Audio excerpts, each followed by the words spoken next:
ढिगल होता इथं. आता हे मोठाले लाकड राहिलेत. कवाची आवाज देते. हात द्या इकडं ता.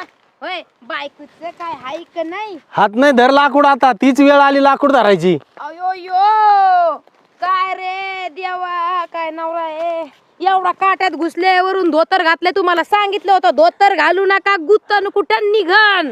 आता पायजाम्यावरून धोत्रावर आलोय ना. डोके इतक्याला ढिगल होता इथं सरपणाचा. आता हे मोठाले लाकड राहिलेत. आता हा नाही चांगलंय चांगलंय. आता कोणाला तरी बघावं लागन आणि हे लाकड फोडून. कोणाला बघायची गरज नाही, एकट्याने काम करायचे. एकट्यानी हा मी मारू का काय? स्वयंपाक मी करू, धुणे भांडे मी करू. ते जाऊ द्या, ते तर तो रोजच करीत आहे तुम्ही. माझी बहीण येऊ राहिली. तुझी बहीण येऊन राहिली? ऐगो हे सोडलं का म्हणून लाकूड? कोणती? डेंजर वाली एकदम असा. ती तुझ्यासारखीच आहे का? काय का हं. तुम्हाला मी हे सांगायला आले. तिला